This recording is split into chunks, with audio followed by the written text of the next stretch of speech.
Chương 19. Trái quýt của chánh niệm.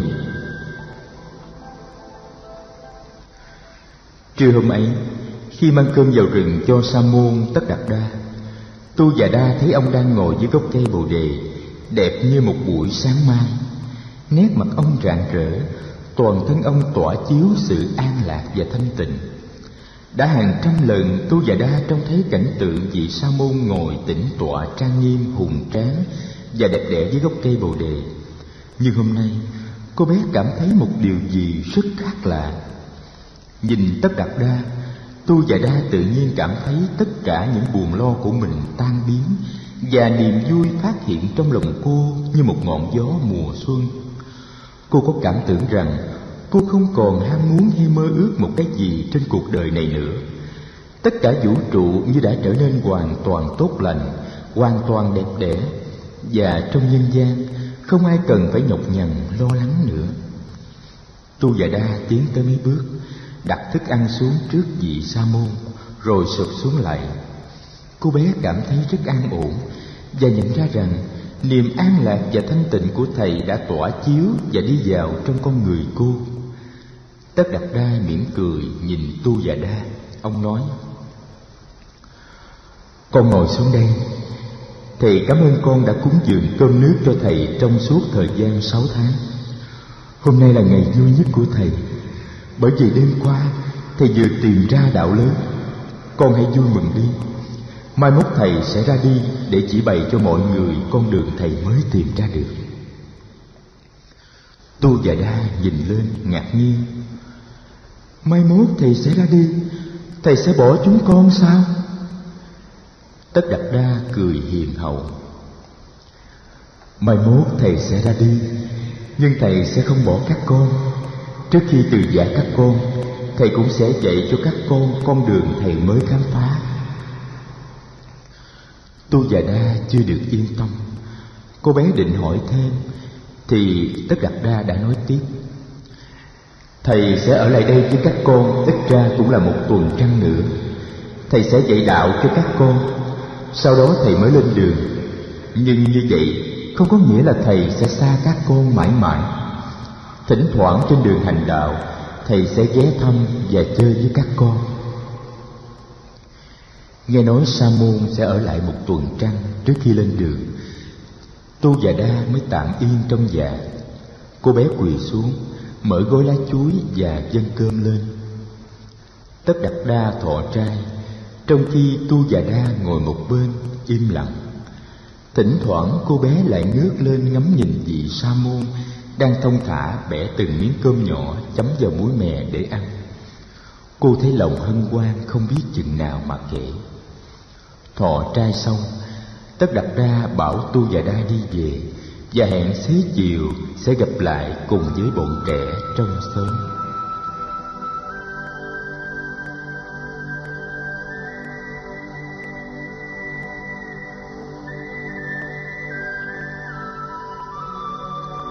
Chiều hôm ấy, bọn trẻ đến rất đông. 3 đứa em của các Tường cũng đều có mặt. Các cậu con trai đều đã tắm rửa sạch sẽ và ăn mặc tươm tất. Các cô bé tròn sari màu, Tu Già Đa mặc sari lụa màu ngà, Nanda Ba La màu độc chuối, Hima màu hồng. Bọn trẻ ngồi quanh Tất Đạt Đa dưới gốc cây bồ đề, rực rỡ như những bông hoa. Tu Già Đa đem đến rất nhiều trái dừa và những thẻ đường thốt nốt để kết đãi thầy Tất Đạt Đa và cả bọn. Chúng cậy dừa ra và bẻ ra từng miếng để ăn với nhau rất là vui vẻ. Đường thốt nốt càng làm cho dừa ngon thêm. Nanda Ba La và Subhas cũng đem theo mấy mươi trái quýt. Chúng chia nhau bóc quýt ra ăn. Sa môn Tất Đạt Đa ngồi giữa bọn trẻ rất vui. Bé Rupa mời ông một miếng dừa và một miếng đường thốt nốt đặt trên một cái lá bồ đề. Nanda Ba La dâng ông một trái quýt. Ông tiếp nhận mọi thứ và cùng ăn chung với bọn trẻ. Bữa tiệc ngắn chưa chấm dứt, Tu Già Đa đã lên tiếng: "Thưa các anh chị, các bạn và các em, thầy nói hôm nay là ngày vui nhất của thầy vì đạo lớn đã được tìm ra. Tu và Đa còn cảm thấy hôm nay là một ngày rất lớn của Tu và Đa. Vậy thì thưa các anh chị, các bạn và các em, tất cả chúng ta hãy xem ngày hôm nay là một ngày vui lớn. Chúng ta họp lại hôm nay để mừng ngày thành đạo của Thầy. Dạ bạch Thầy, đạo lớn đã thành, chắc Thầy không ở lại với chúng con được lâu. Chúng con xin Thầy dạy cho chúng con những điều mà chúng con có thể hiểu được, để chúng con được thấm nhuần ơn đức của Thầy. Nói xong, Tu và Đa chắp hai tay lại về hướng Sa môn Cồ Đàm, dáng điệu kính cẩn và tha thiết. Nanda Đà Ba La và bọn trẻ cũng đều chắp tay hướng về Tất Đạt Đa với vẻ.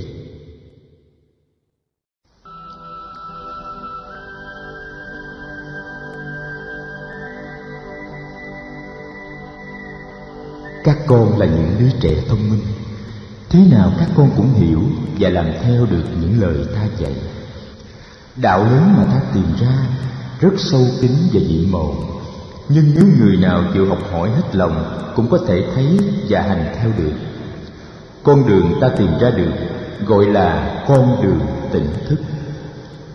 Khi các con bóc một trái quýt ra ăn, các con có thể ăn quýt một cách tỉnh thức hay là không tỉnh thức. Và thế nào gọi là ăn quýt một cách tỉnh thức? Đó là trong khi ăn quýt, mình biết là mình đang ăn quýt, mình cảm nhận được hương thơm và vị ngọt của trái quýt. Khi bóc quýt, mình biết là mình đang bóc vỏ trái quýt.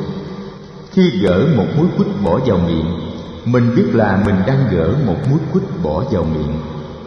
Khi tiếp xúc với hương thơm và vị ngọt của múi quýt, mình biết là mình đang tiếp xúc với hương thơm và vị ngọt của múi quýt.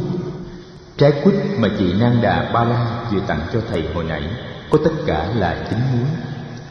Thầy đã ăn từng múi trong sự tỉnh thức như vậy, và Thầy thấy được rằng trái quýt là rất quý giá, rất mầu nhiệm. Trong suốt thời gian ăn trái quýt này, Thầy không quên trái quýt. Vì vậy, trái quýt có thật đối với Thầy trong thời gian đó. Trái quýt có thật thì người ăn quýt cũng có thật, và như vậy tức là ăn quýt trong sự tỉnh thức. Này các con, còn thế nào gọi là ăn quýt một cách không tỉnh thức? Đó là trong khi ăn quýt, mình không biết là mình đang ăn quýt, mình không cảm nhận được hương thơm và vị ngọt của trái quýt.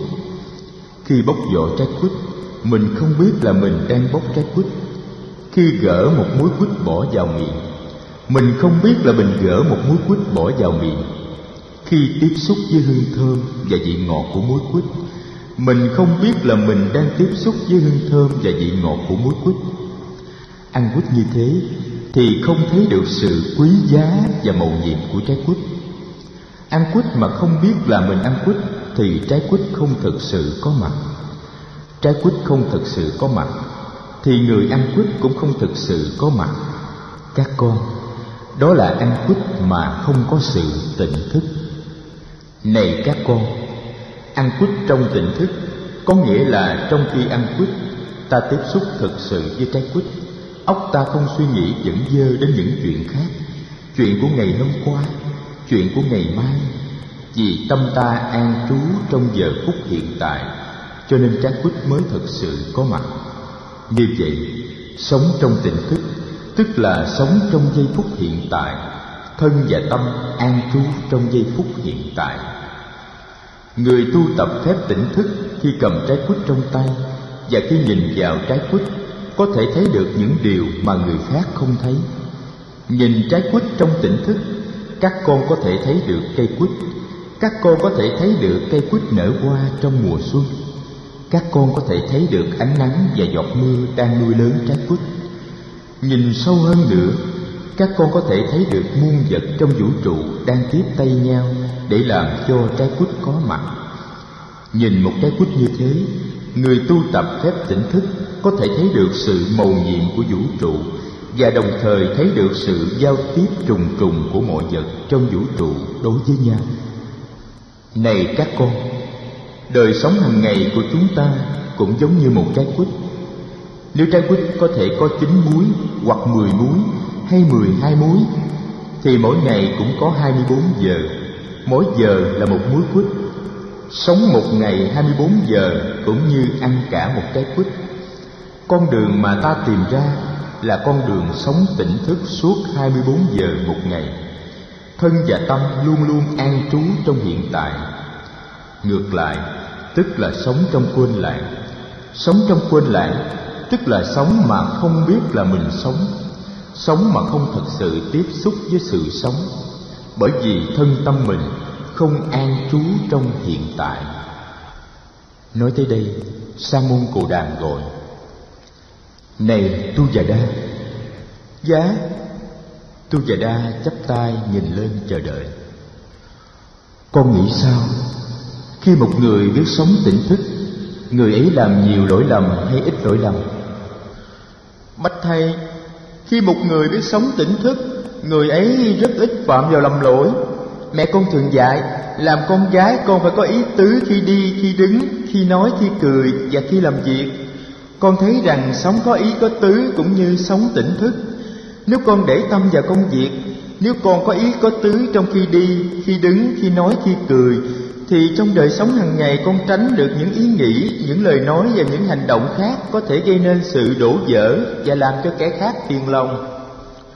Đúng như vậy, Tu Già Đa, khi một người biết sống tỉnh thức, người ấy biết mình đang nghĩ gì, nói gì và làm gì.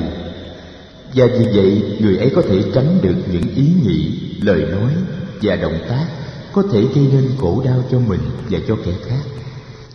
Này các con, sống tỉnh thức tức là sống trong giờ phút hiện tại và biết được những gì đang xảy ra trong bản thân mình và hoàn cảnh mình. Sống như thế, ta tiếp xúc được với sự sống. Và nếu tiếp tục sống tinh cần như thế, ta có thể hiểu biết được bản thân ta và hoàn cảnh ta một cách sâu sắc. Và sự hiểu biết đưa tới sự chấp nhận và sự thương yêu. Khi mọi loài hiểu nhau, chấp nhận nhau và thương yêu nhau, thì cuộc đời sẽ không còn nhiều khổ đau. Này Cát Tường, con nghĩ sao? Người ta có thể thương được không nếu người ta không hiểu? Bạch thầy, không hiểu thì khó có thể thương. Xin thầy nhìn em Hima của con. Có một hôm Hima khóc hoài, khóc cả đêm, làm cho chị nó là Ba La nổi cáu lên, đánh cho nó một cái thật mạnh vào mông. Hima bị chị đánh lại khóc to hơn. Con đến ẵm Hima và con biết rằng Hima đang sốt, có thể nó khóc vì đang bị nhức đầu. Con gọi Ba La mà nói: "Ba La à, hãy đến sờ đầu em mà xem." Ba La tới sờ đầu em, hiểu ngay, mặt nó dịu lại, nó ôm em vào lòng rồi ru em với tất cả sự thương yêu. Hima nín khóc dù nó vẫn còn sốt. Bạch thầy, đó là nhờ Ba La đã hiểu, cho nên con nghĩ rằng nếu không hiểu thì không thể thương. Con nói đúng lắm, Cát Tường. Có hiểu mới thương, và có thương mới biết chấp nhận. Này các con, tập sống cho tỉnh thức, thì các con sẽ từ từ hiểu. Hiểu mình, hiểu người, hiểu vạn vật, và các con sẽ có lòng thương. Đó là những điều sơ lược về con đường mầu nhiệm mà ta đã tìm ra. Cát Tường chắp tay: "Dạ bạch thầy, chúng con có thể gọi con đường ấy là con đường tỉnh thức không?" Tất Đạt Đa cười: "Được chứ, các con có thể gọi đạo của ta là đạo tỉnh thức. Ta cũng thích cách gọi ấy của các con lắm." Tu Già Đa chắp tay xin phép nói: "Thầy là người tỉnh thức, đã biết sống tỉnh thức và sẽ đi dạy đạo tỉnh thức cho mọi người. Vậy chúng con có thể gọi thầy là người tỉnh thức được không?" Tất Đạt Đa gật đầu: "Các con đặt tên cho ta như vậy ta bằng lòng lắm. Cứ gọi ta là người tỉnh thức. Cách gọi ấy ta thấy đơn sơ mà thân mật." Mắt của Tu Già Đa sáng lên, cô bé nói: "Tỉnh thức và người tỉnh thức theo tiếng Magandhi là Phật. Vậy từ nay chúng con gọi thầy là Phật, cũng có nghĩa là người tỉnh thức." Tất Đạt Đa gật đầu. Tất cả bọn trẻ đều hoan hỉ. Nalaka 14 tuổi là người con trai lớn tuổi nhất trong bọn, cậu lên tiếng: "Lại Phật, Chúng con rất sung sướng được Phật dạy cho chúng con về con đường tỉnh thức. Con nghe em Sujata nói, gần 6 tháng nay Phật ngồi tu dưới gốc cây này, và chính đêm qua Phật đã thành đạo dưới gốc cây này. Thưa Phật, cây này đẹp nhất trong rừng. Chúng con muốn đặt tên cây này là cây tỉnh thức, có được hay không? Cây tỉnh thức là cây Bồ Đề, bởi vì chữ Bồ Đề cũng gần với chữ Phật, cũng có nghĩa là sự tỉnh thức. Sa môn Tất Đạt Đa Cồ Đàn gật đầu. Ông rất hoan hỉ. Ông không ngờ trong một buổi nói chuyện ngắn ngủi với bọn trẻ nhỏ trong rừng mà ông đã có tên. Đạo của ông mới tìm được đã có tên, và cây Đại Thọ nơi ông tìm ra đạo lớn cũng đã có tên. Nanda Ba La chắp tay. Chúng con xin bái biệt Phật hôm nay. Trời đã gần tối rồi, ít hôm nữa chúng con sẽ xin trở lại để được Phật dạy dỗ. Bọn trẻ nhất loạt đứng dậy chắp tay búp sen để cảm ơn và từ giả Phật. Chúng ríu rít vui mừng như một đàn chim. Phật cũng vui. Phật đã quyết định ở lại rừng này trong một thời gian để chiêm nghiệm về cách đem gieo rắc những hạt giống của đạo tỉnh thức trong cuộc đời, đồng thời cũng để có thời gian để nghiệm đầy đủ niềm an lạc lớn lao do sự chứng đạo đem tới.